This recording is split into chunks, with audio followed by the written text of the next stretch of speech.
Welcome to Side Notes. I'm out and about at the 93rd Annual Warriors Day Parade in Toronto, CNE.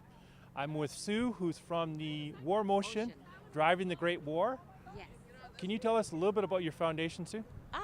Well, Warmotion is actually a private collection of original World War I vehicles, and we're very happy to be making our debut here today at the Warriors Day Parade because we really have brought this collection forward in honor and respect for the veterans that served in that war.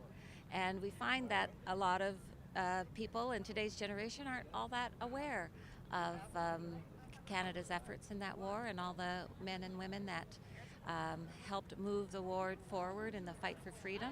And so we find by having the staff car and the motorcycle some tangible evidence of and artifacts from that period, it makes people stop and think about what maybe it was like to enlist as a young man 100 years ago and fight for your country.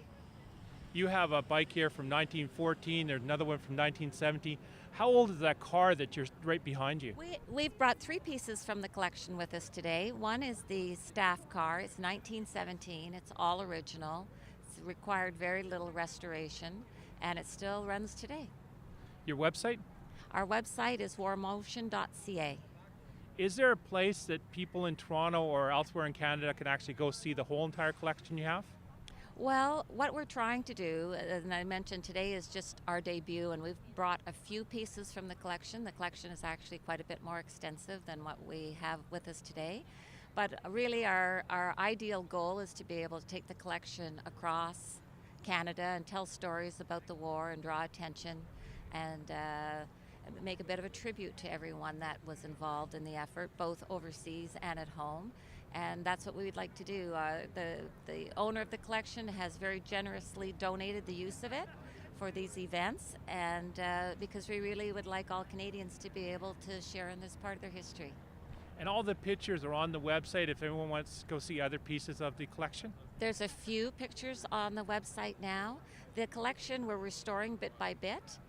These pieces are, ready to come out, if you will. Others are still in the process of being restored. So as each piece kind of comes online, absolutely, we'll be sharing their history and their photos on the website. And you're going to have an update when you guys are planning to go across Canada, also on the website. Yes. That's a very large and ambitious plan, and we've applied to a couple of levels of government to see if there'd be any financial support for doing that, and that'll be somewhat key to how whether we can realize our full dream of sharing it with all Canadians. I noticed the uniform that you're wearing and other members of your foundation are wearing. You quickly tell us a little bit about that? Well, the uniforms are not original. They've been custom made to fit us, and we've gone with sort of the standard Canadian serviceman's uniform for World War I. When I started to look into this, it was really a dizzying experience because there are a lot of different uniforms, the 7-button, the 9-button, and many other subtleties to it. So we tried to go with the basic serviceman's uniform.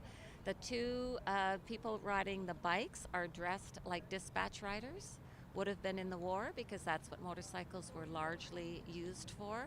So they have a few more pieces to their costume. Well, thank you so much for your time. You're very welcome. My pleasure. Have a nice day.